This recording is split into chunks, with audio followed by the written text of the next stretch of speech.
Les gars, nouvelle vidéo à Fuji-Q Island, ça va être incroyable. C'est parti.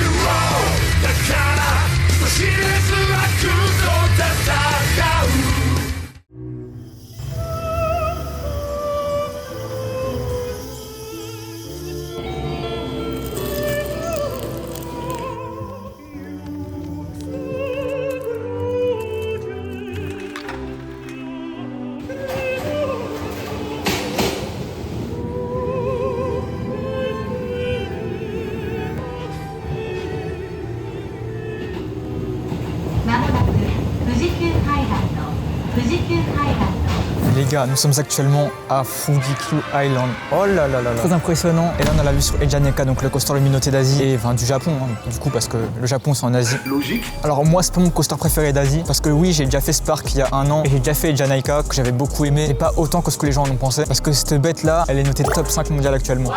C'est un peu abusé pour ça. On va le refaire, ça se trouve, je vais changer d'avis et je vais le mettre top 1. Pardon, Ejaneka, pardon. On sait pas. Alors là, on n'a pas trop la vue sur les autres coasters. Si on recule, on a la vue sur du Splash. Là-bas, Dodonpa, qui est hors service depuis plus d'un an. J'ai un peu le seum. Et là, je suis arrivé 1 heure en avance, du coup, je suis tout seul. Et j'espère qu'il n'y aura pas trop de monde parce qu'il fait beau. Et bon, ça devrait aller parce que les Japonais, ils sont pas en vacances. Et on est en semaine aussi, donc ça devrait aller. J'espère que j'aurai pas de galère pour rentrer. Les gars. Ah, on est rentré. Putain, je me rappelle plus du parc, du coup, je sais pas trop où aller. Et là-bas, Ejaneka. Alors, la meuf, elle m'a dit que Ejaneka fermait à 13h. Il est 9h, du coup, on a 4h pour en profiter, donc ça va. Juste, on l'aura pas à chaud. Et il y a une attraction qui est fermée temporairement. C'est l'attraction Shingeki no Kyojin. Donc, SNK, l'attaque des titans. Je sais pas ce que c'est. Bref, Ejaneka, on va le faire direct. Ouais, voilà, il ferme à 14h. Ah, elle m'avait dit 13h. Putain, je comprends rien. Ah, il ferme de 13h30 à 14h. Est-ce que j'ai pas compris aussi, c'est qu'il y a des gens qui sont rentrés avant moi. Les opérateurs, ils faisaient rentrer des gens dans le parc avant moi. Du coup, j'ai pas trop compris. C'est pour ça qu'il y a déjà des gens devant moi alors que j'étais premier. Je pourrais pas filmer dans le parc malheureusement. Parce que le parc, tu veux pas que je filme. Hein. J'ai envoyé un mail, ils m'ont dit t'as pas 100 000 abonnés. Et pareil, après, j'ai essayé de renvoyer un mail en me vendant, en disant ouais, que je fais des vues et tout. Ils ont pas voulu. Du coup, let's go. Le mec là, il nous a dit de rentrer. C'est parti, Ejaneka. Ride à froid.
Je viens de sortir de Ejaneka. Je suis choc-barre. Pardon Ejaneka, pardon pour ce que j'ai dit sur toi. Maintenant je comprends ce qu'il préfère à d'autres coasters et je comprends sa place dans le top. Même si moi je le mettrais pas à cette place là dans le top, hein, parce que ça reste trop intense pour moi. Mais putain la vache, c'est wow. C'est un ride, c'est pas un ride de salope. Hein. Alors je fais pas le guerrier, je suis pas le bonhomme, mais j'ai fait quand même pas mal de coasters, des coasters assez hauts, etc. En général je stresse jamais. Là, je vous avoue, quand il y a toute la configuration qui se met en place, que ça soit la sécurité avec les ceintures, en fait tout le déroulement du coaster il est trop bizarre. Je suis pas habitué à ça et du coup c'est très perturbant. J'arriverai même pas à décrire le coaster, mais juste pour ce qui est du ride, tout le ride il se fait en arrière principalement. Ça veut dire que c'est un wing, donc c'est comme un wing B&M. Vous avez 2 places de part et d'autre, sauf qu'il commence en arrière. Et la spécificité de ce coaster, c'est que les wagons tournent sur eux-mêmes. On commence avec le pré-lift. Déjà, le pré-lift, on fait la tête en bas. Pourquoi? On sait pas. Mais je trouve ça. Ouais, c'est quoi ça? C'est quoi ça?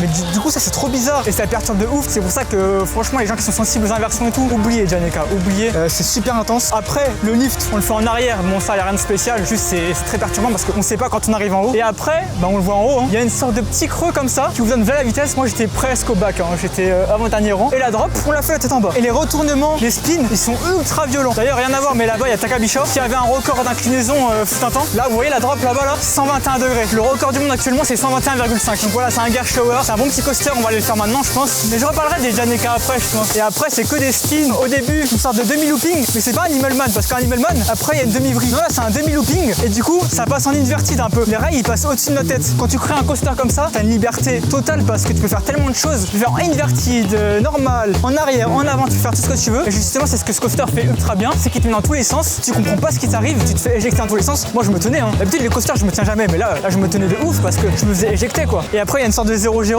Alors il a aucun sens parce que comme ça spin en même temps, c'est pas comme un zéro G-roll. Tu spin et tout, tu vas en avant, en arrière, tête en bas, tête en haut, ça n'a aucun sens. Et voilà, après ça enchaîne les figures comme ça, où tu comprends pas ce qui t'arrive. Franchement c'est un coaster, ça procure du bonheur. Vous voyez la planche One Piece de Gold Roger qui rigole là? Moi j'étais comme ça. À la fin du ride je rigolais tout seul. Oh il y a Zocon, on va faire Zocon. Zocon qui est une nouveauté, une tamine qui date de même pas 5 ans, même pas 3 ans même. Et on est sur des motos, c'est un peu comme ce qu'il y a au PAL avec Yukon Quad, mais un peu mieux, c'est beaucoup plus long. Oh là là, regardez les motocross, c'est Max 1 Y, c'est Max 1 Y. Il y a des changements de direction, ça va en arrière à un moment. Je pense que c'est un peu inspiré d'Agrid, avec moins de théma bien sûr. Du coup je pense qu'on va aller faire ça si je trouve Zocon. Oh là là là là. Du coup désolé, interdit de filmer dans le parc, hein. C'est comme ça. En tout cas là, ça commence très bien la journée. Et Janeka était très puissant. On sent qu'il est froid. Parce que quand je l'avais fait, j'avais un souvenir qu'il était vraiment plus violent et moins agréable. Et là franchement je pourrais le refaire, même si franchement ça fait peur. Hein. Là Zocon, oh là là Zocon, en arrière, hein. Là c'est en arrière. C'est parti.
Exceptionnel, voilà, c'était trop bien, 10 sur 10, le ride il est fluide, il est cool, il est long, il est trop bien parce que le fait d'être sur une moto, j'aime trop l'immersion parce que le layout il est bien fait, ça veut dire que c'est très sinueux, il y a beaucoup de virages, de S-turn et tout et ça va totalement avec le style de ride, c'est-à-dire avec des motos, c'est trop bien. En plus c'est fluide, on a de la musique embarquée, trop bien. Et le seul bémol c'est que la musique elle sature trop, elle est trop forte. Moi j'aime pas quand la musique elle est trop forte et surtout vers la fin du ride quand il n'y a pas trop de bruit et qu'il y a juste la musique qui gamberge, bah forcément ça fait mal aux oreilles et tout, c'est un peu chiant. Mais sinon très cool, je le referai sûrement. Et voilà, là on va se diriger vers un autre coaster. Hein. Ça c'est les sièges du coaster. Et voilà, c'est carré hein, les gars.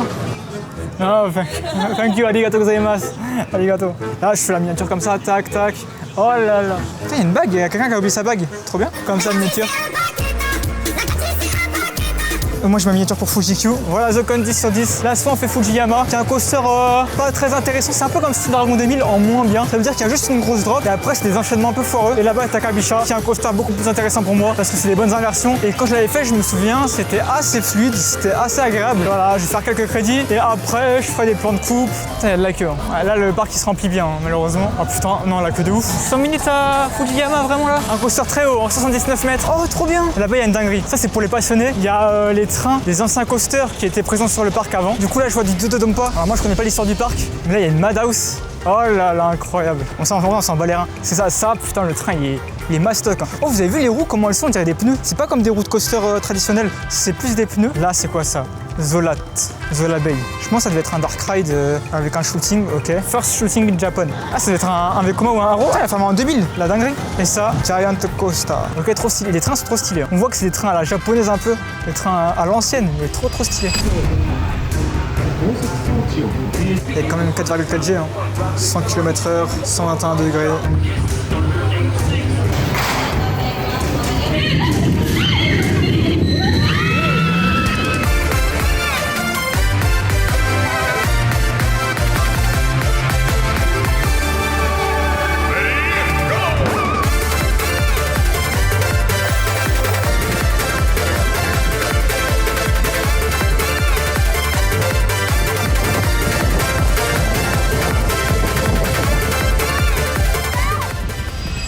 sortie de Takabisha, très sympa. Alors c'était moins bien que dans mes souvenirs du sens où je trouve ça moins grave que l'idée que j'en avais. Mais franchement ça passe, hein. Il y en a qui abusent en disant que c'était horrible, etc. Ça vibrote un petit peu, mais bon c'est pas très grave. En vrai c'est sympa parce qu'au début on commence, il y a une partie Dark Ride avec une inversion cachée et après ça longe direct.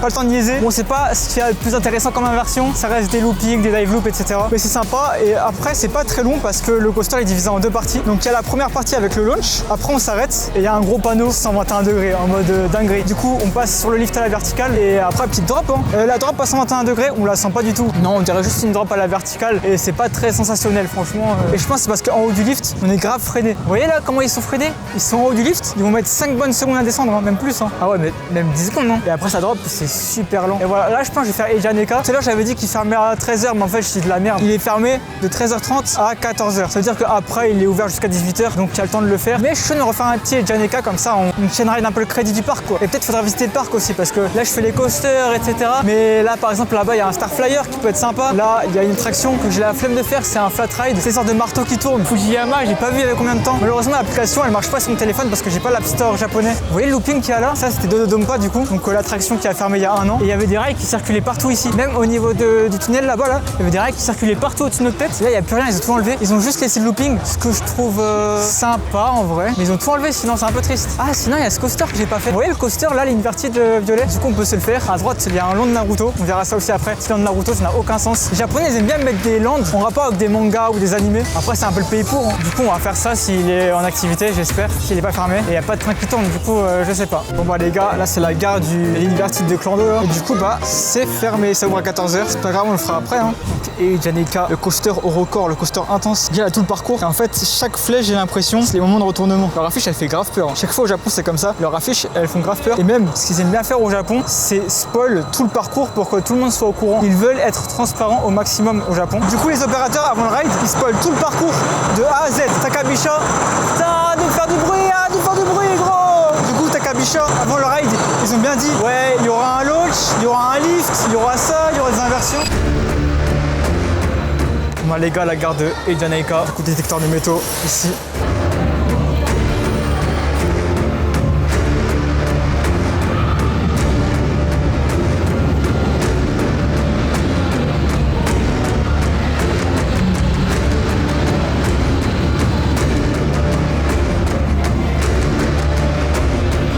Les gars, je viens de le refaire. Là, c'était pire. C'était pire dans le mauvais sens. Et j'ai compris à la fin pourquoi. Parce que j'étais dans les sièges extérieurs. Alors que ce matin, j'étais sur le siège intérieur. Et du coup, sur le siège intérieur, c'est intense, mais c'est pas hardcore non plus. Là, sur l'extérieur, on se faisait éjecter. Vraiment, c'était super violent. Et pareil, il y a une famille française devant moi. Il y avait les parents en intérieur et il y avait le fils en extérieur. Et le fils, il se plaint que c'était trop violent. Alors que les parents, ils étaient en mode bah ça va quoi. Bah normal, vous êtes en intérieur. Et je pense pas que c'est parce que le coaster a chauffé. C'est vraiment que les sièges extérieurs, c'est différent et ça vous expulse à une puissance. Donc j'ai pas trop aimé. On va retenir que le ride bien de ce matin. Et du coup, si vous venez sur le parc, je vous conseille quand même de faire les deux. Donc intérieur et extérieur. Et vous allez kiffer. Soit je fais du Fujiyama, soit je mange, soit je fais le splash. Il y a plein de trucs à faire. Donc regardez putain comment ils sont mouillés les gens. Oh là là, force aux gens.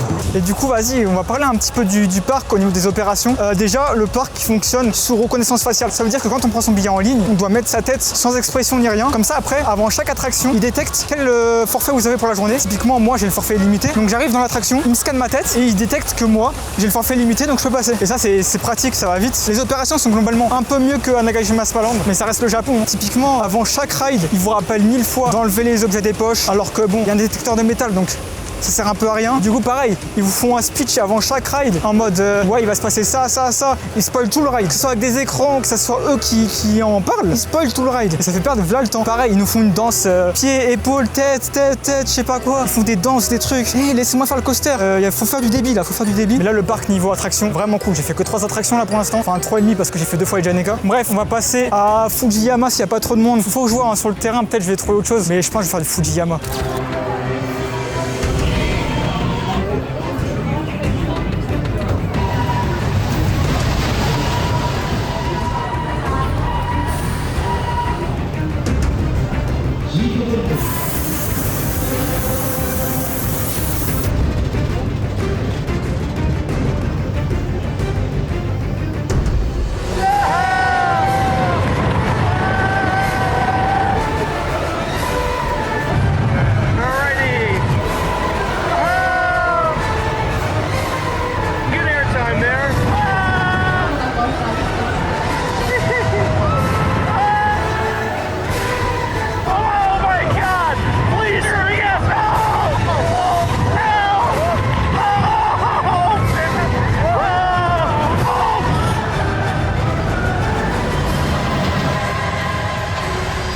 Bon, on vient de sortir de Fujiyama, sympa, mais trop de défauts. En fait, la première drop, un peu à la même manière de Street Dragon 2000, elle envoie, elle est pas mal. Après, on se stabilise en l'air, trop bizarre, mais ok. Et du coup, ça permet de faire une deuxième drop. Du coup, c'est trop bien. On a une sorte de coaster avec 2 drops. Aussi, pareil, il y a pas mal d'airtime, donc c'est cool aussi. Et après, c'est horrible. Les changements de direction atroces, ça vibre et tout. J'étais en train de m'accrocher comme ça. J'étais en train de retenir mon souffle pour endurer les coups. C'était horrible. Je le referai pas, mais pour la drop, c'est bien de le faire pour la drop au moins. Et voilà, hein, c'est carré. Hein. Il y a aussi les opérations. Mou du genou, les opérations. Mou du genou. On va voir ce qu'on peut faire. Il y a Lise qui va arriver là. Bon, on a commandé 2 petits plats. Alors malheureusement, il n'y a pas de frites. En fait, il n'y a pas d'accompagnement. C'est que le plat à chaque fois. Pareil, la boisson, elle est à part. Mais en fait, il n'y a pas de menu. Petit burger tare le poulet, c'est un burger allongé. Les petits donkatsu, je sais pas comment on appelle ça, poulet katsu, avec la sauce curry. La sauce curry. Donc inversé, c'est un peu bizarre que ce soit inversé. Je pense pour pas mélanger avec la salade. Bébé, on partage. Ouais, j'ai lâché un croc déjà dans ça. C'est bon, ça change de ce qu'on a en France. Je crois que la sauce, c'est la sauce Joy Sauce là, je sais pas comment on appelle ça en français. Moi, je voulais pas de la salade, en fait, je suis saoulée. Pas grave, la salade, je la mange si tu veux. Et après, le poulet katsu, bon, on connaît. Hein. Voilà, on va manger tranquille. Après, on va enchaîner avec la deuxième partie de journée. On va pouvoir faire le coaster, là, le crédit qui était fermé. Et aussi un kiddie que je dois faire. Tu fais des coasters, toi? Non. En vrai, j'aimerais bien qu'elle fasse Zocon. Elle a pas envie, mais j'aimerais bien qu'elle le fasse parce qu'elle va kiffer, je le sais. Mais moi, je veux juste manger. Ah, ok. Tadakimasu. Soft drink. Une valise, elle a pris son bubble tea. Brown sugar. Oh là là. It's for me? Ah ok, arigato gozaimasu, arigato. Et j'ai rien compris, il y a le monsieur là qui travaille à Fujikyu, il nous a pris en photo avec ça. Donc c'est une barre, on a une saucisse un peu. Moi j'ai pas trop faim mais on va la manger hein. Bah voilà, on prend, c'est gratuit hein. Il nous a donné de la sauce aussi, j'ai un peu la flemme. Tadakimasu.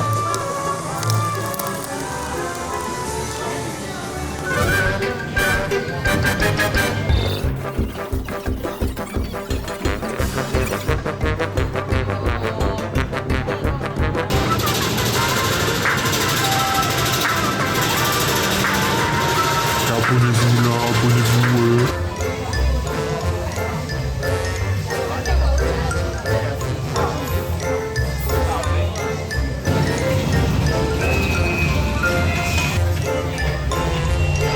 C'est bon, on a fait le coaster. En vrai, c'était pas ouf, mais on le savait, hein, c'est une attraction pour les gosses. Donc c'est carré. Il nous manquera le kiddie là. Et en vrai, je savais pas qu'il y avait des drops. Je pensais que c'est juste en ligne droite, mais il y a des petites drops comme ça. Donc sympa. Juste les freins, ils sont trop violents. C'est comme Fujiyama. Les freins, ils sont trop violents. Et voilà, c'est parti. Là, on va faire autre chose là. Les gars, nouvelle zone du parc, zone Naruto Shippuden. Saga enfant. Moi, j'ai arrêté la saga enfant parce que l'animé était grave gaze. Et du coup, voilà, petite zone avec le village de Konoha, du coup, qui est en reproduction minimaliste. C'est qui lui déjà? Je sais plus comment il s'appelle. La grenouille là. Oh là là, la grenouille avec Naruto. Incroyable. Là-bas, il y a la ramen shop de Shippuki là. Et voilà, en vrai, la zone elle est cool, elle est immersive, mais elle est trop petite. C'est juste un couloir. Il n'y a même pas d'attraction, je crois. Ah si, il y a une attraction un peu à la Buzz l'éclair. Une attraction Boruto Naruto. Bon, ça a l'air sympa. J'ai un peu la flemme. C'est la zone la mieux aimée du parc. Hein. C'est la plus belle zone du parc. C'est pour vous dire la qualité du parc, comment elle est gaze en termes d'automatisation. Les gars, Jiraiya. Et pourquoi il est là? Il est mort normalement, il est mort. Oh le spoil, il est mort, il est mort. Jiraiya, il est mort. Pain, il l'a tué, Pain. Enfin, Pain, il a tué Jiraiya, miskin. Eh, Chikamaru, on fait les échecs, on fait le jeu de Go.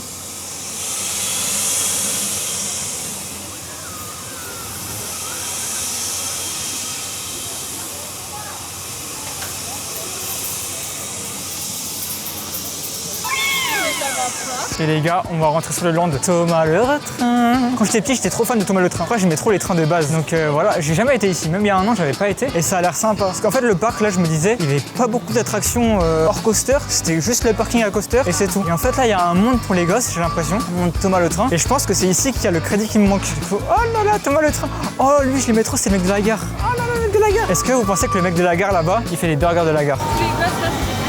Les fans de train, ils sont autistes dans tous les cas. Regardez, lui, c'est le mec de la gare. Oh là là, il est trop beau. La gare, les gars, la gare. Et voilà, donc toutes les attractions pour les gosses, elles sont ici. C'est un peu comme au parc Astérix, il y a la forêt du défi, avec toutes les attractions pour les gosses qui sont réunies en un point. Là, c'est pareil, les gars, ils ont sucé. Du coup, moi, j'aime beaucoup. Moi, la théma, c'est mentalité années 80, Corée du Nord. Mais ça fait le taf pour les gosses, ils sont contents. Je crois qu'il soit détruit et qu'il fasse de l'urbex dedans. Tu vois que ça fait très méta urbex, la théma. Et ça me fait peur premier degré alors que ça c'est pour enfants, genre.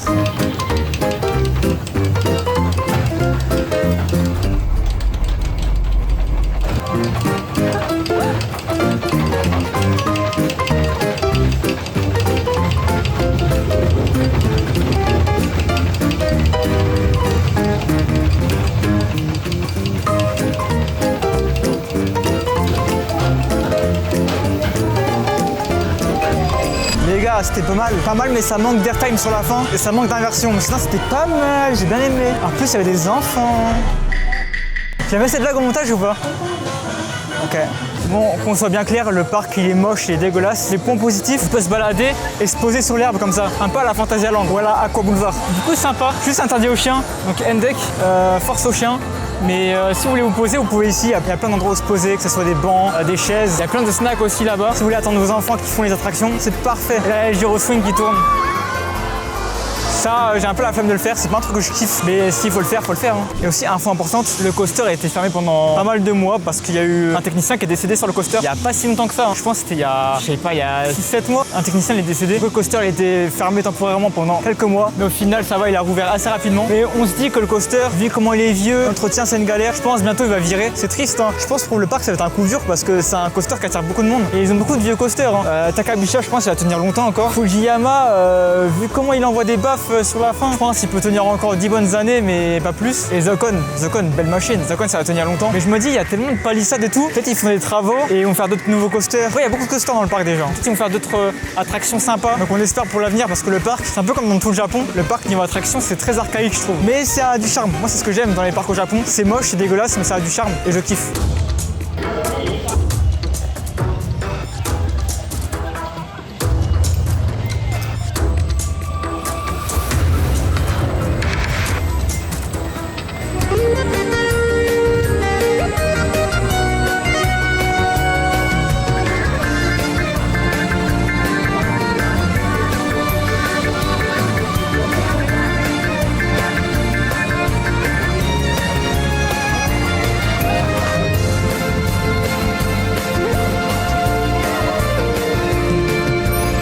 C'était dur, hein. Moi c'est pas des sensations que je connais, que j'aime bien, tourner comme ça. Dites-vous, là j'ai fait que 15 rotations, il y a marqué sur le tableau de bord. Il y a un mec qui a fait 68, moi je pouvais pas, je sentais que ça tournait ultra vite à un moment, j'aime pas ça. Mais en vrai je trouve ça sympa pour les gens qui kiffent ce genre de truc quoi. Et voilà, c'était la dernière attraction de la journée. Peut-être on va faire un Eiji Aneka, mais je pense pas, je pense qu'on va aller à la boutique souvenir et tout, prendre des souvenirs. Et voilà, c'est parti. Les gars, deuxième boutique souvenir de la journée, il y avait déjà une boutique souvenir à Fujiyama, on a acheté quelques petites babioles. Du coup la deuxième boutique souvenir, là-bas les porte-clés. Moi ce que j'aime beaucoup c'est les porte-clés en rapport avec les coasters. Et du coup j'espère trouver des porte-clés en rapport avec Eiji Aneka et les coasters en question. Et malheureusement il n'y a pas beaucoup plus de choix. Hein. Niveau coaster, il y a que ça, ça. Après ça c'est pas des porte-clés, c'est des magnettes. Là-bas il y a des porte-clés ours. Là-bas il y a un an j'avais acheté un t-shirt là-bas qui était ultra stylé. Lise pareil, il avait acheté un t-shirt là-bas qui était plutôt pas mal. Du coup on va voir si ça a changé, peut-être il y a du nouveau merch. Là je suis déçu niveau coaster, c'est pas comme Nagashima Spaland où il y avait des maquettes, il y avait des porte-clés en rapport avec les attractions. Là non, il y a rien, c'est un peu dommage. Moi j'avais déjà acheté ce t-shirt là, donc ça c'est un personnage Sanrio. Elise elle avait pris celui-là en Hello Kitty en mode stylé avec le mont Fuji et tout. C'est triste, un niveau coaster, il y a R. Ça c'est le E et le E de Eiji Aneka. Après Fujiyama, c'est déjà mieux mais ça fait kéké et le coaster je l'aime pas. Donc les gars c'est compliqué, voilà, qu'est-ce que t'es Eiji Aneka. Le caleçon de Dodonpa. Oh là là, my dream. Moi, les gars, malheureusement, rien de très convaincant, à part des stickers et tout. Je suis un peu déçu du merch là. Les gars, on vient de sortir de Eiji Aneka. Troisième ride de la journée et dernier ride de tout le parc là, on va partir. Putain, et ma théorie tout à l'heure, elle est vraie. Du coup, les places du milieu, elles sont beaucoup plus clean et soft et agréables que les places en extérieur. Alors que là, il a chauffé. Hein. Je le sentais qu'il a chauffé, mais ça reste agréable, ça reste supportable. Alors qu'à l'extérieur, horrible. Mais en plus, ce qui est bien, c'est que si vous le faites tout seul, ils vont automatiquement, les opérateurs, vous mettre au centre, ils vont anticiper et ils vont bloquer les places aux extérieurs. Du coup, vous allez forcément être au milieu si vous le faites tout seul, normalement. En tout cas, Eiji Aneka, gros banger, il remonte dans mon estime. Je sais pas, je les mets combien de dans mon top. Je verrai ça après le voyage. Hein. Là, j'ai pas envie de réfléchir à ça. Mais il remonte dans mon estime. Désolé, Eiji Aneka, encore une fois, de t'avoir critiqué. C'est parce que j'avais fait une place extérieure. Du coup, j'avais pas forcément le meilleur ride. Mais voilà, là, on va y aller. Bon, les gars, finalement, on est rentré en France parce que je viens de me rendre compte au montage là actuellement que j'ai oublié de filmer le compte rendu. Du coup, j'ai oublié un peu la journée, comment elle s'est passée. Du coup, juste, le parc était bien, juste la gestion était moins bien. Les attractions étaient très intéressantes. Dommage, elles commencent à vieillir. Du coup, si vous allez au Japon, je vous conseille vraiment ce parc. Petite outro précipité. Mais en tout cas, les gars, n'hésitez pas à donner votre avis, que ce soit en pouce bleu, pouce rouge ou en commentaire. Il y a plein de vidéos qui sont sorties, que ce soit au Japon, en France, bientôt en Belgique, en Angleterre. Abonnez-vous, les gars. Force.